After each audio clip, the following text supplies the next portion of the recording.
hard for us to understand all the non-surgical treatments there are. And in the 90s, when I was doing facelifts, we operated or didn't operate. There was a bunch of energy-based devices that came out to try to rejuvenate the face, and the truth is, if we're honest, they didn't work.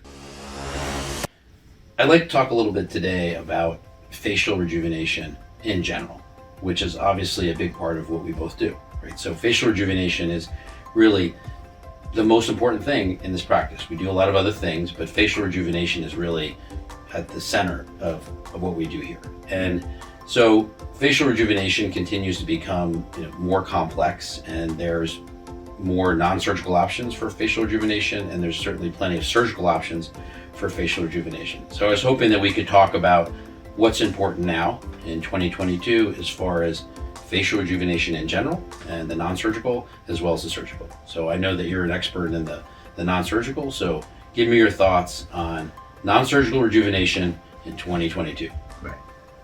I'd like to step back for a moment though, and even the fact that we're having the discussion, and I'm having this discussion with a highly regarded facial plastic surgeon that is looking at the big picture is highly unusual, because most plastic surgeons, they're there to operate. They think about operating.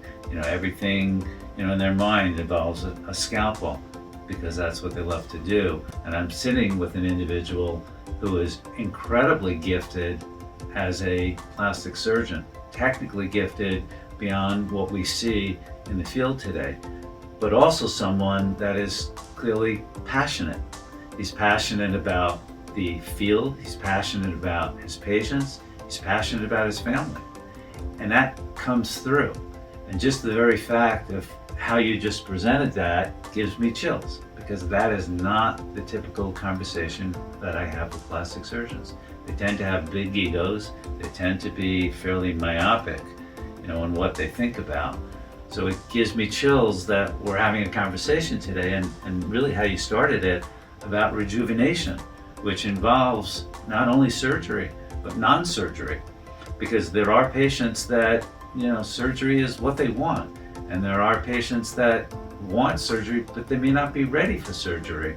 So this really is a big field, and the field is something that we try to tailor to our patients, to what their needs are, what their desires are, what their fears are, what their hopes are, to how they feel. And a lot of people think it's about how they look, and it's really not about how they look. It's about how they feel about themselves. And that really drives the discussions that we have with them.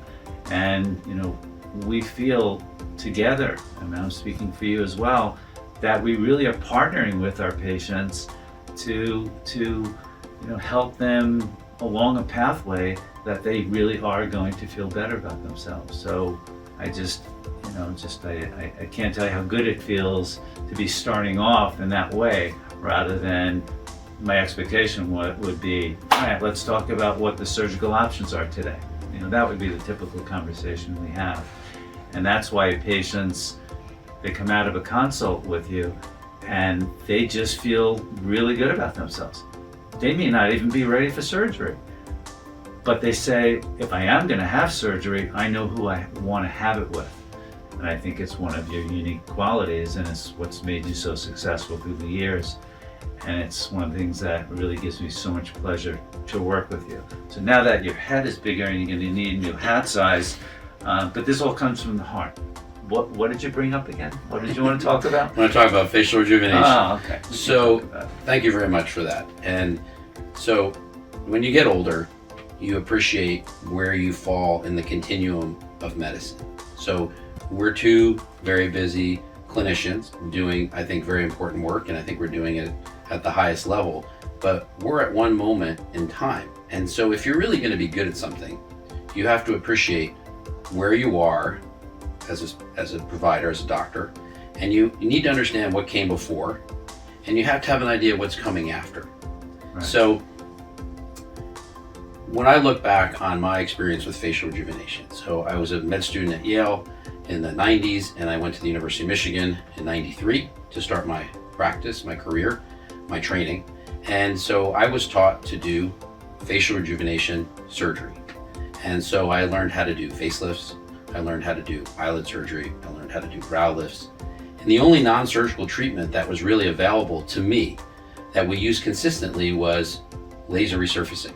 And it was CO2. So I grew up with the CO2 laser, unfractionated CO2 laser, which is scary for a lot of people to talk about, but that was my reference. So in my world, in the 90s, as a young plastic surgeon, I had facelift surgery, eyelid surgery, brow lift surgery, and laser resurfacing, CO2 or then later erbium, and that was it. We didn't have anything else. There was no other technology available. There was really no other surgical techniques. Once in a while we would do a genioplasty, we would move the jaw. We didn't even do chin implants because I trained at a craniofacial center, so we weren't allowed to use implants. We only could move the jaw. So for me, when I would see somebody who was interested in facial rejuvenation, I was only looking at them from the standpoint of, can I help them surgically? And if I couldn't help them surgically, I had to tell them I couldn't do anything. And so there's a catchphrase that every University of Michigan trainee knows because it was something that our mentor told us, and he would say, I recommend that you go home, put a 40-watt light bulb in your bathroom, and stop looking so closely at your face, which sounds crazy 30 years later, but that's really all we had. So for a lot of surgeons that are of my vintage, and I'm 55, we didn't have any non-surgical options that were any good. And so one of the things that happened for surgeons is that, so the original facial rejuvenation was purely surgical. You either had a facelift, you had your eyes done, you had a brow lift, or you had nothing. There was no other options. And that was what was done on the Upper East Side of New York in the 70s. Surgery or no surgery. And then by the 90s, we had a little bit of laser. The only filler we had was collagen, which really was not very useful. And so most surgeons of my vintage didn't grow up with non-surgical options. And as we have progressed, we've seen, obviously the progression has changed substantially. So I think for a lot of surgeons that trained in that time, it's hard for us to understand all the non-surgical treatments there are. And additionally, if you look historically at the non-surgical treatments. So in the 90s, when I was doing facelifts, we operated or didn't operate. There was a bunch of energy-based devices that came out to try to rejuvenate the face, and the truth is, if we're honest, they didn't work. Right. And so the original energy-based non-surgical treatments did not work. And so what that did for a lot of surgeons that were in their training is it solidified this idea that surgery works, the non-surgical doesn't. And so for us to start to embrace the non-surgical, it took time. But what happened after that was that there was a progression in the technology. So there's a lot of energy-based devices that work incredibly well to rejuvenate. They have different powers, and you understand that better than I do. And then there's new injectable treatments. Botox was not an option in my training, and now it's something that everyone gets. Right, but what also changed is our world. There was, for a period of time, there was a stigma about surgery. So patients, they were hesitant to have that because how other people were going to view them, whether it was their family members, their spouse, at work. So we went through that period of time. There was a period of time where surgery really was for the rich and famous. It wasn't for everyone. Mm-hmm. And as these non-surgical treatments were growing, what was happening also, people were getting busier. They were multitasking, right? They didn't have the time to devote to surgery. So there was a desire to do these non-surgical things. And at the beginning, again, there was dissatisfaction because they weren't all that good. And what happened through the years, these procedures got better. Why did they get better?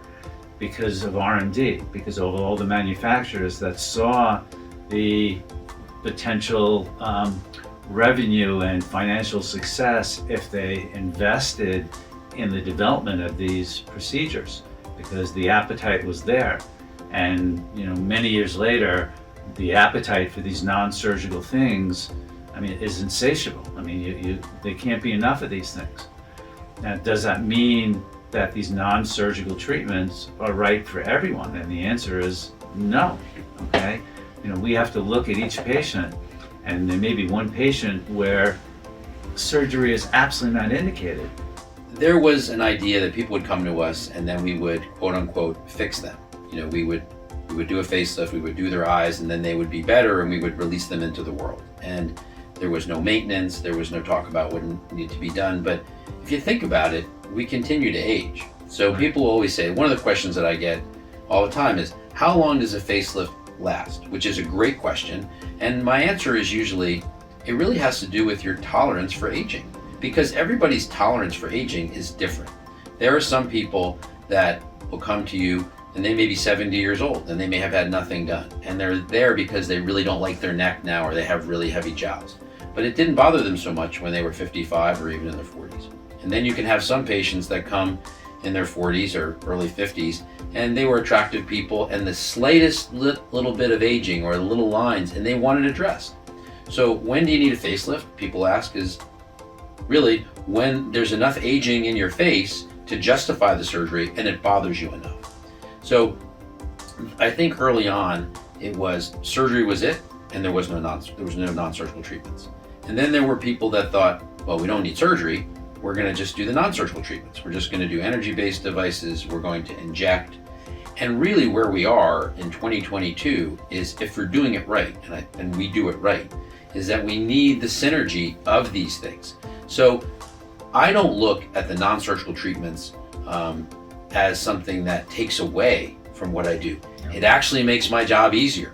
So it's not surgery or non-surgery, it's surgery and non-surgical techniques that are blended. And so the key is to get that right. Now, the hard part is when you're trying to combine to be really excellent at all of it. And efficient. Is almost impossible. And so one of the things that happens, and I see this all the time, is that surgeons will say, well, you know, that technology, that's not good. Did they understand it? Did they use it? Do they own it? And so you shouldn't dismiss what you don't understand. Now, I don't think that every non-surgical treatment is appropriate, but I would never say anything about a technique that I don't understand. And so one of the great things about being here is that we combine our skills and our knowledge every day to give people the best possible results.